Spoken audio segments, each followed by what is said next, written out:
You're watching Color 10 News at 10 in high definition. Family and friends gather tonight to hold a vigil to remember a father and son shot and killed last week. Good evening once again to you. I'm David Oliver. Thanks so much for joining us. I'm Jennifer Kilman. Investigators say a man kicked in a door to a home, shot 35-year-old Chad Gerber and 15-year-old Riley Gerber July 8th. Happened on Atlanta Drive south of Lebanon in Laclede County. Lindsey Klein is live in Conway tonight where loved ones have gathered. Lindsey.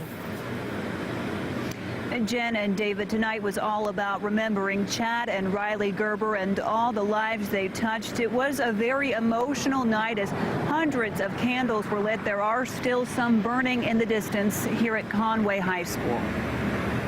We were best friends for a long time. I mean, he was like a brother to me. It's just hard to believe this happened. It's terrible for everyone that knew him. As hundreds of candles light the Conway High School parking lot, friends and family of Chad and Riley Gerber remember the good times. I mean, that's what I'm here for, to honor them. Matt Eden was one of Chad's closest friends. Chad was the kind of guy that you could call him day or night, and if he was your friend, he'd be there, no matter what you needed. Chad had a passion for music. He played the drums in several different bands over the years, including the band $7 Stereo, which Matt was also a part of. He was a very passionate guy. He could have the worst day in the world, and he'd have a huge smile on his face, no matter what. Chad did masonry work with his father, who he was very close to. He was also very close to all his kids, including Riley. His kids were his pride and joy. He constantly talked about his kids. They were really close. Riley was a lot like Chad in a lot of ways. He always had a smile on his face, too. Riley was a student at Conway High School and an athlete who loved the outdoors. Riley loved baseball, hunting, fishing, being outdoors. Was a great brother, a great son, and I'm honored to know Riley as well. These candles symbolize the lives Chad and Riley touched, and their lives won't be forgotten. Everybody's really kind of pulling together on the deal. It's terrible, but we're getting through it. We'll never forget them. Never. And you heard Matt describe the bond between Chad and Riley there, and law enforcement officials actually tell us they believe Riley was trying to help protect Chad last week when he was shot. But a very emotional night here at Conway High School tonight as they were both remembered. David, Jen. Lindsey Klein live tonight. Thanks. Here's the man accused in those shootings. 65-year-old Matthew Roomba of Mountain Grove is facing charges of first-degree murder, armed criminal action, and first-degree assault. According to the Laclede County Sheriff's Office, Chad Gerber's wife filed a restraining order against Roomba in February. A three-judge panel has removed the stay of execution for a Missouri death row inmate scheduled to die at midnight. A circuit court judge issued the stay for John Middleton earlier due to questions about his sanity. Middleton is to be executed for 3 murders in northwest Missouri that happened almost 20 years ago. Now to an Ozarks Originals report tonight. Southwest Missouri leads the state for the number of children in state custody. Some members of law enforcement say they believe drugs are to blame. One county has had dozens of children removed from homes where drugs are being manufactured or sold. Color 10's Lori Patton shows us what some Missouri children are enduring. And the houses are typically a bad mess. Stuff piled everywhere in the houses. These pictures from Wright County show active shake and bake meth labs in a nursery, some of them under a baby's crib. One incident where we went into the house and they were actively cooking, and when we opened the door and made a warrant entry, the smoke literally boiled above our heads and you could see it coming out.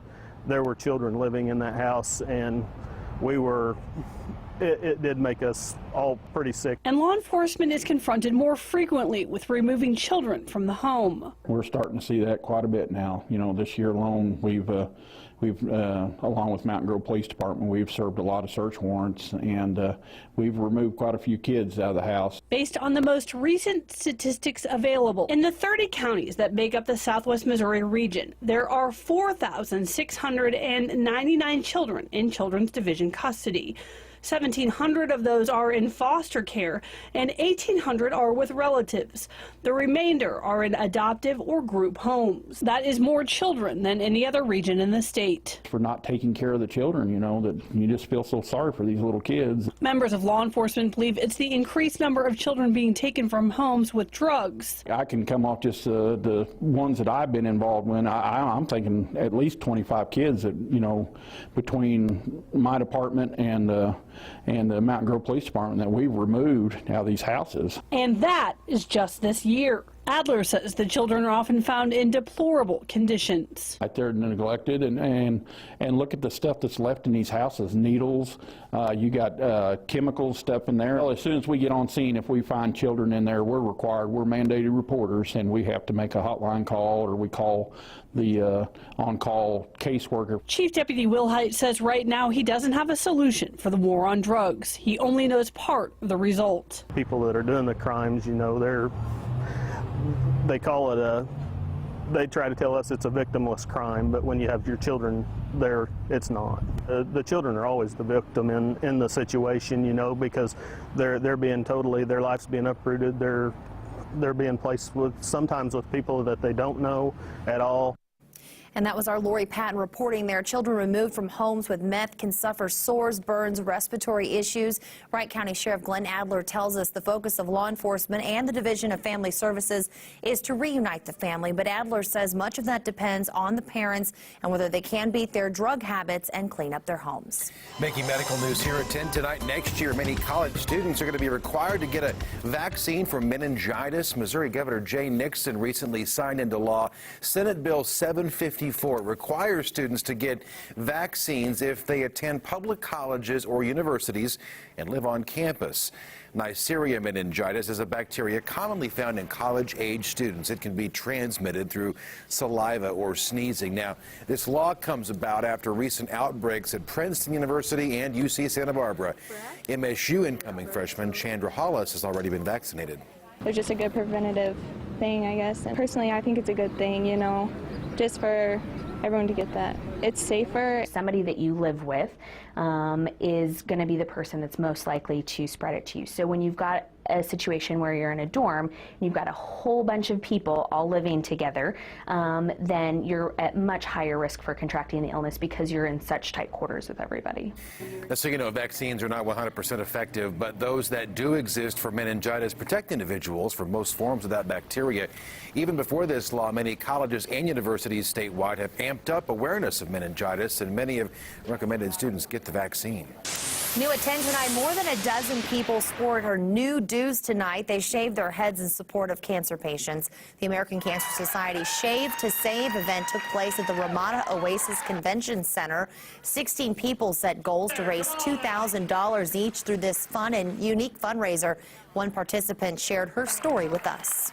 I'm shaving my head in memory of my Uncle Richard. He lost his life to cancer in 2005. He maintained an almost impossible joviality about him, and I wanted to honor that by shaving my head and helping other people who are facing a battle similar to his. And the people who actually suffer from cancer and are dealing with it in their daily lives, I mean, they're the people who are really brave in doing it, and just me having to do it temporarily and go through this section of a journey at all has been really humbling.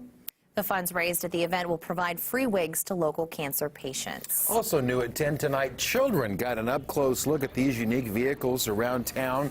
This is the first ever Big Rig Night at the Battlefield Mall. Families could explore many larger-than-life trucks and cars that kids don't normally get to see and interact with up close. These little ones experience what it's like sitting in the driver's seat of a fire truck, turning lights on and sirens too.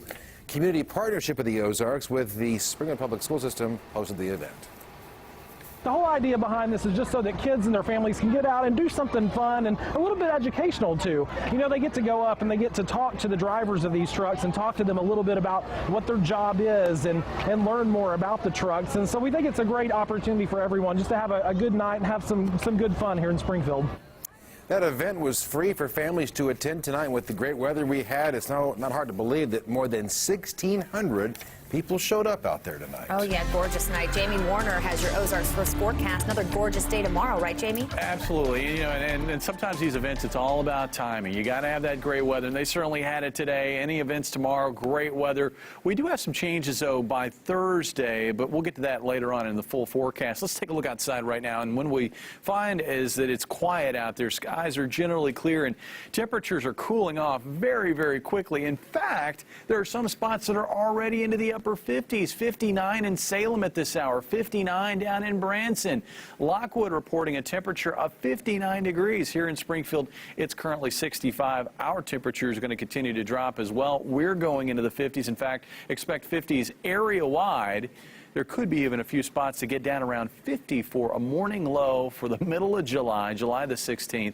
Records will certainly be challenged, and in a few locations will be setting new records tomorrow morning. And the afternoon looks gorgeous with mostly sunny to partly cloudy skies once again across the area. Again, as I mentioned, some changes by Thursday, maybe a little wet weather. We'll talk more about that and the impact on the temperature that it might have coming up. All right, Jamie, thanks. Springfield police have a new way to handle non-injury crashes. Yeah, they're hoping drivers can exchange the information themselves and then file the report later.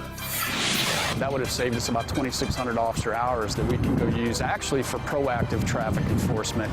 The special exceptions which still require police to respond. Also, you can join the conversation on the Color 10 Facebook page. Search for Color 10 and like our page. Leave your comments.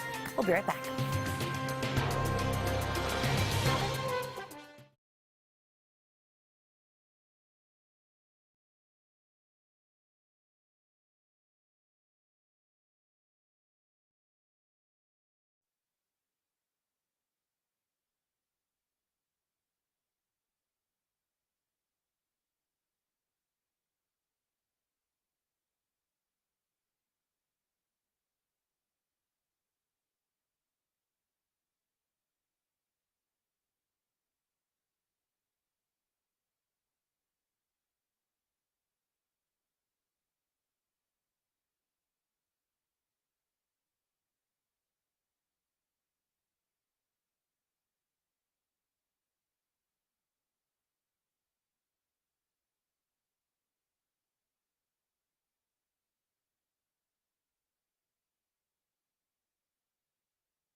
Now to more local news here at 10 o'clock. Springfield police have changed the way they deal with non-injury crashes. Of course, the officers are going to continue to investigate all serious crashes, but they're hoping that there's no longer a need to contact them for a minor fender bender. Our Matt Lapoli is here now with more on the change tonight. David and Jennifer, officers tell us for small crashes, they hope drivers can handle exchanging information themselves and then file their own reports. They've reevaluated this practice since it got plenty of traction this winter during several periods of emergency status. When the roads are slick and crashes are prevalent, Springfield police often issue an emergency status so that officers only respond to more serious crashes. Now, SPD is making that practice year-long, establishing the Citizens Crash Report for non-injury crashes. They say this will save time for officers and citizens alike.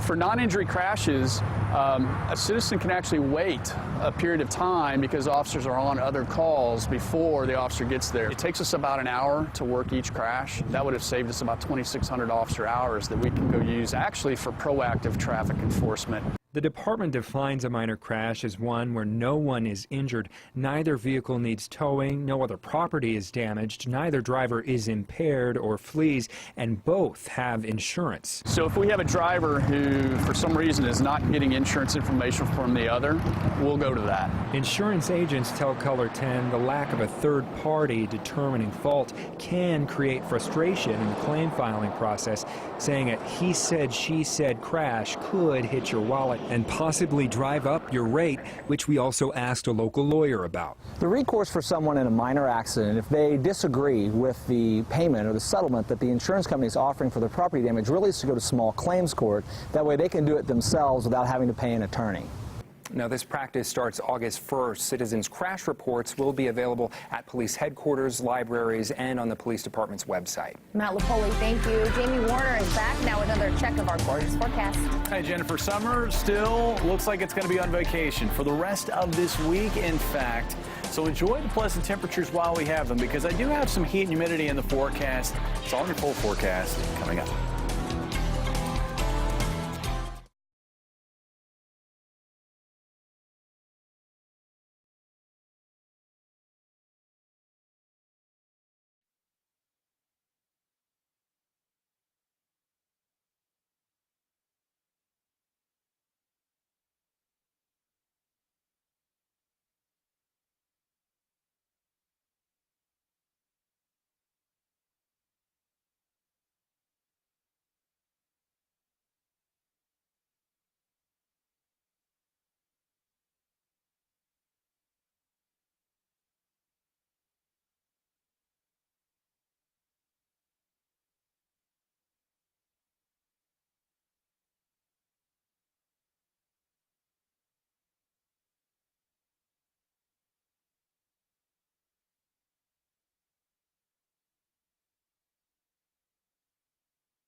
And now weather with Color 10 News Chief Meteorologist Jamie Warner. All right, good looking night across all of the Ozarks. Radar is quiet. Let's take a look at those afternoon highs, though. Temperatures today unusually cool out there.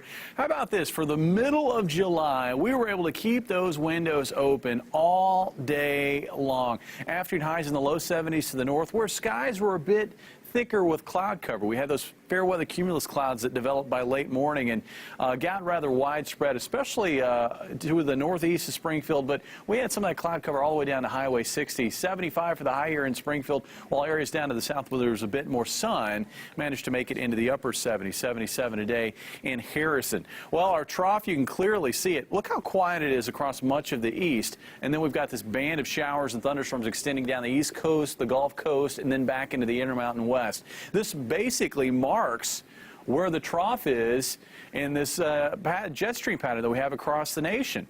Also want to point out this feature right here. This is an upper level system which will impact the area on Thursday, our next rainmaker. In the meantime, right now we have this deep trough. We have very dry air in place. We've got this very cool pattern for July in place. Temperatures running about 10 to 15 degrees cooler than normal. This next rainmaker, it arrives on Thursday. We're going to get clouds. We're going to get showers out of it. And there's going to be the possibility, if the rain is widespread enough in parts of the Ozarks, that we could hold temperatures down to the point where we could set record low highs. In fact, it looks like temperatures may struggle to get out of the upper 60s in parts of northwest Arkansas on Thursday as a result of the clouds and the showers. Let's take you hour by hour. Tonight looks like we'll find clear skies, temperatures cooling off to record levels in a few spots here in the Ozarks. Tomorrow we'll find sunny skies giving way to some clouds once again across our northeastern counties, areas from Lake Ozark east through Waynesville, Fort Leonard Wood, down through Salem. Likely partly cloudy there as those fair weather cumulus clouds puff up. And we're also going to find a batch of high cloudiness sliding across southwest Missouri and northwest Arkansas. And then I think areas in between might find a mostly sunny day. Overnight, Wednesday night, we're going to find mostly clear to partly cloudy skies. I think this is probably a little bit underdone. I do expect more in the way of clouds and showers than what this model run is depicting, but it gives you the idea as that upper level system begins to make its way in from the northwest. We should find cloud cover thickening up across much of the area, with clouds thickest to the south and rain chances also highest to the south, and that's where I think temperatures will be suppressed the most. Areas up toward Highway 54 will likely see some sun and temperatures warming into the middle to upper 70s, while areas to the south will see highs in the upper 60s to around 70 degrees. Overnight tonight, dropping to about 53 here in Springfield. I think we'll set a new record low tomorrow morning. Rolla, another location which will likely set a new record low. Temperatures tomorrow topping out around 77. The pattern does change this weekend as that deep trough flattens out in the eastern U.S. and a ridge of high pressure tries to take over in the midsection of the country. That will mean a return of summer temperatures and humidity, but most of that comes after the weekend. The weekend looks pretty good. Saturday, Sunday. Saturday looks partly cloudy. Sunday looks to be the sunnier day of the two and the warmer day of the two. And then it looks like we're back to more typical July weather come Monday and Tuesday. I got to get up pretty early in the morning and get out and run some errands around. I'm thinking it's going to be a little chilly in the I tell you what, if you get up before that sun really can get good and high up above the horizon, you're going to be chilly. You're going to want a light jacket. So my you're going to want a flip-flops long and shorts shirt are not going to work in the morning. Probably not. I mean, you can do it, but you may be a bit uncomfortable. Or you can embrace it and just go with it. Just do it. Just go for it. I love it. I love it. All right, let's see our Viewers Club number. See what we got for folks out there. 160-260. If you have that number, you win $300. That's what our jackpot's up to. All right, Jamie, thanks. He's really the face of Drury, and that's kind of, as an athletic director on and off the floor, that it really defines your successes. Yeah, there's a change now in Drury's athletics department. Dan Lucy's coming up in sports with more on the resignation of Pat Atwell next in sports.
And now Color 10 Sports, winner of the Edward R. Murrow Award for sports reporting. Here's Dan Lucy. Drury is looking for a new athletics director tonight. This after Pat Atwell submitted his resignation. The move opening up a position to guide an athletic department that's made it a habit of not only winning games, but also winning championships. I'm just going to tell you I am one of the proudest After people. 7 successful years as Drury's athletics director, Pat Atwell submitted his resignation today. Atwell saying that he wants to explore other opportunities. Atwell did not want to go on camera, but in a news release said, "We won multiple conference, regional, and national championships with a group of student athletes who consistently carried a GPA in the 3.30 to 3.40 range and represented our university and Division II in a first-class manner. I will cherish those memories. I am grateful for the opportunity to have led this athletic department and am now looking forward to new endeavors." The move comes when Drury's campus is quiet, the athletes and coaches on summer break. Lady Panthers coach Molly Miller was at the O'Reilly Center and says Atwell will be missed. He's really the face of Drury, and that's kind of, as an athletic director on and off the floor, that it really defines your successes. And, you know, I was a player here too when he was the AD, and we both kind of, I was a freshman, and my sophomore year he came in, and so it was nice to kind of be new to Drury and learn together, and we both really had a lot of pride for this school. In his 7 years, Drury won 13 national championships, 12 of those in swimming. The 2012-13 Drury Panther basketball team won the D2 National Championship, and the Panthers won the Great Lakes Valley Conference All-Sports Trophy for the 2009-10 athletic year. I wish Pat Atwell the best. I mean, he had a great run of 7 years with us here, a lot of success, 13 national championships, a team award for all sports. Drury opened the O'Reilly Family Event Center during Atwell's tenure, but there were also some rocky moments. Lady Panther women's basketball coaches Steve Harold and Steve Huber resigned unexpectedly. Atwell told Color 10 Sports that he does not have a new job lined up, that he's leaving Drury on good terms, and it's time for a new chapter. Drury, for its part, will begin looking for Atwell's successor. Our reputation is tremendous coast to coast. I mean, we've been in the top 35 in the Learfield Cup, all sports, for 17 years in a row. People know that we're about winning, we're about student athletes, graduating our players, and who wouldn't want to be a part of that? Major League Baseball's stars came out tonight in Minneapolis for the 85th annual All-Star Game. Card skipper Mike Matheny managing the National League. His team looking to bounce back from a loss last year. St. Louis ace Adam Wainwright started for the National League. Right now it's a 5-3 American League lead in the bottom of the 8th inning. The AL roughed up Wainwright in the first. Mike Trout RBI triple and a 2-run homer from Miguel Cabrera. And the Nationals were down 3-0 early, but the senior circuit battled back. A pair of RBI hits from the Brewers. Jonathan Lucroy tied it up at 3. But the AL added 2 more in the 5th, including another Mike Trout RBI hit. That gave the American League the 5-3 lead late. Springfield Cardinals and Arkansas Travelers played a doubleheader tonight in North Little Rock. Rain washed out last night's game. Springfield limping into the twin bill losers of 3 of their last 4. Travs would jump on the Cardinals in the 2nd inning. Michael Snyder deep to center. James Ramsey's there making a catch. Mike Bianucci tags and scores on the sac fly, 1-0. Arkansas got another on another sac fly. Then with 2 on, Alex Yarbrough takes this deep to left. This one's over the boards and gone for a 3-run homer, and that made it 5-0 Travs after 2. And Arkansas goes on to win Game 1 6-2, and they take the nightcap 3-0. Down in Texas, the Springfield Lasers World Team Tennis Squad loses to the Wild 22-13. Texas won 4 of the 5 events. Springfield grabbed men's singles. Lasers play at Philadelphia tomorrow. And Springfield Public Schools announcing some new high school coaches late this afternoon. Mount Vernon product Thomas Brock will be the new basketball coach at Hillcrest. Robin Collins is taking over Hillcrest volleyball, and Allison Davis will be the new Parkview volleyball coach there. Again, we talked about it at 9 o'clock. American League leading the All-Star game late. If they win, the American League then has home field advantage in the World Series in October. That's important to note. Thanks, Dan. We'll be right back.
Here are tonight's winning lottery numbers.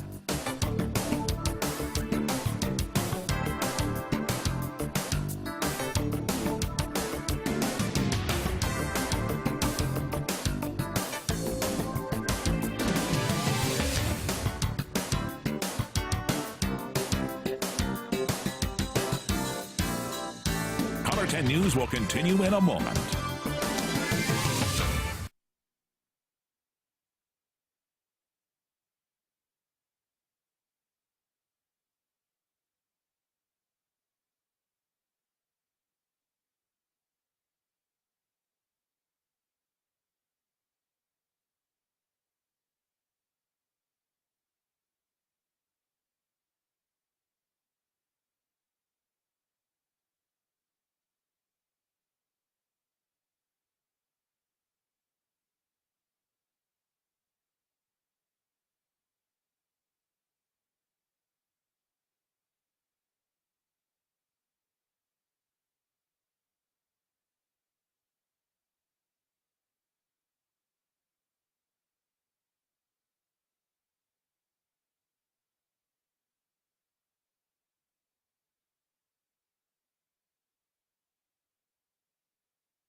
It's going to be pretty tomorrow. Yeah, another gorgeous day. Temperatures will start off at record levels, I think, for many of us here in the Ozarks, and then we'll see temperatures warm to about 77 for the high. A little wet weather coming through, I think, on Thursday. That'll keep temperatures down, 72 for high, and then it looks like we're back to just a slight chance for showers on Friday with a high of 78. It almost feels like fall out there right now. I love Kind of like it. mid to late It September. does. Yeah. All right. Kind of like football. Yeah, no kidding. Thanks for watching.